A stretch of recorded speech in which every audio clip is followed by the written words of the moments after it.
और उन्होंने सीता जी को जो वहां से ले गए वो गलत था, गलत था, गलत था।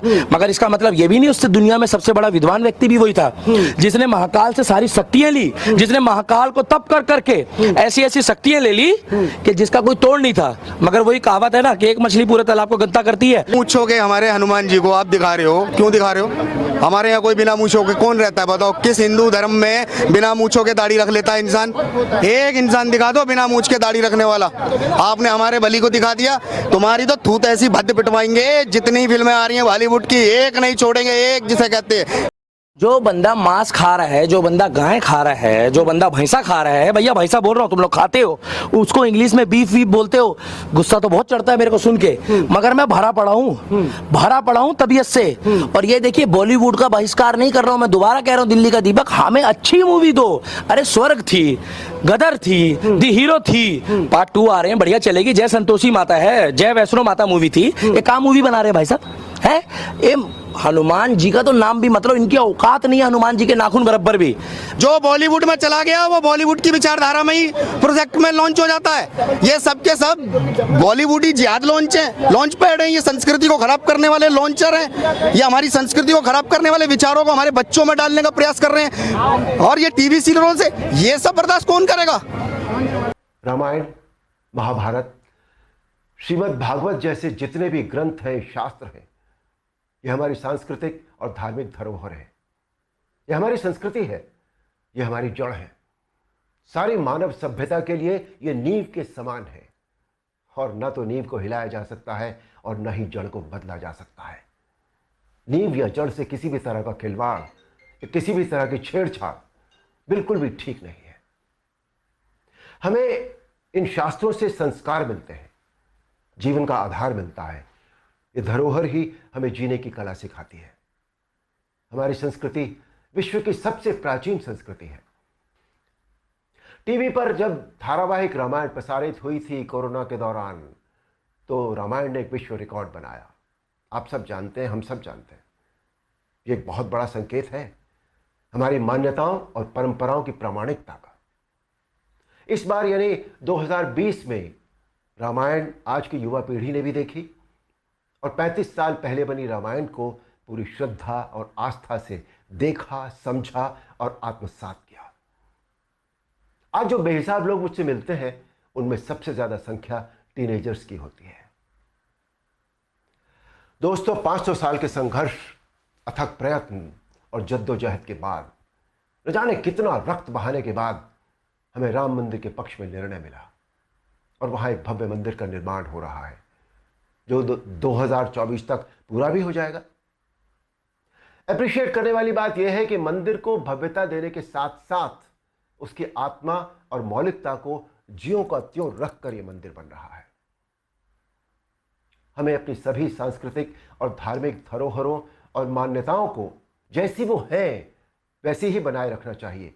उनमें किसी भी तरह के बदलाव की न तो जरूरत है, न करना चाहिए और न ही किसी और को करने देना चाहिए। नाम है आदि पुरुष, जो रामायण पर आधारित बताई जा रही है। और आदि पुरुष का अर्थ होता है ईश्वर या परमेश्वर। भगवान श्री राम को आदि पुरुष और मर्यादा पुरुषोत्तम माना गया है, इसलिए यह फिल्म भगवान राम के जीवन काल पर आधारित है। लेकिन इस फिल्म को लेकर जो विवाद है वो सबसे ज्यादा फिल्म के किरदारों के लुक को लेकर है, क्योंकि अभी टीजर आया है तो उसमें 2 किरदार दिख रहे हैं, उसको लेकर लोगों का दिमाग ठनक गया। ये कौन सा रावण दिखा रहे हैं, ये कौन से हनुमान जी दिखा रहे हैं भाई।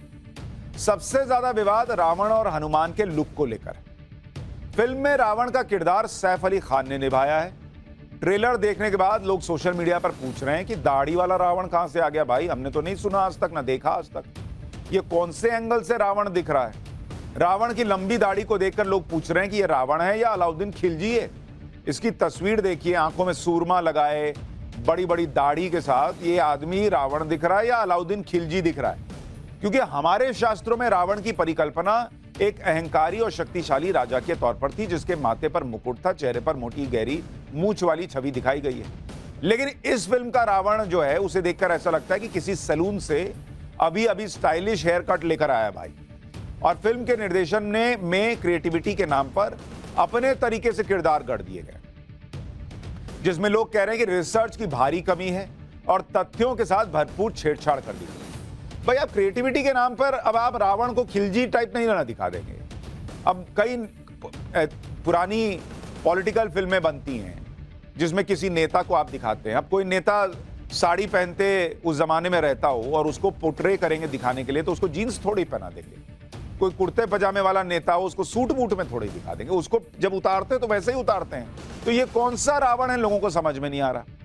इसी तरह हनुमान का किरदार भी लोगों की समझ से परे। ये हनुमान जी हैं। हनुमान के लुक में भी बहुत बदलाव कर दिया गया है। खासतौर पर दाढ़ी को देखकर ऐसा लगता है कि निर्देशक ने किसी मुगल बादशाह से प्रभावित होकर अभी अभी ट्रिमर से सेट की है। ये तस्वीर आप देखिए, आपको लगेगा, अगर ये ना बताया जाए कि ये हनुमान जी हैं, तो आपको लगेगा कि कोई मुगल कालीन फिल्म है जिसमें कोई मुगल कैरेक्टर है। बस सिर पर से चंदन टीका वगैरह हटा दीजिए। इसके अलावा वस्त्रों के नाम पर हनुमान जी के किरदार को चमड़े के अंग वस्त्र पहना दिया गया है। यही नहीं, हनुमान खड़ाऊ की जगह चप्पल पहनकर उड़ रहे हैं। अब फिल्म के मुख्य किरदार भगवान राम पर आते हैं। साउथ के सुपरस्टार प्रभास ने यह किरदार निभाया। इसे देखकर लोग पूछ रहे हैं कि मूंछ वाले भगवान राम को पहले कभी नहीं देखा।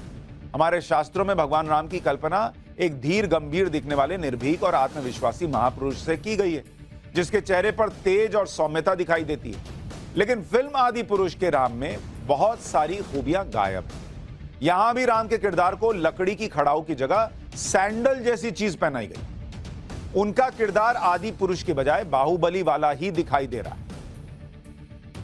लेकिन इस फिल्म के ट्रेलर को लेकर लोग सबसे ज्यादा पूछ रहे हैं कि रावण के कैरेक्टर को मुस्लिम आक्रांता वाला लुक क्यों दिया गया। कई लोगों को यह भी हमारे ग्रंथों और शास्त्रों में राम को महानायक और रावण को खलनायक के रूप में बताया गया है।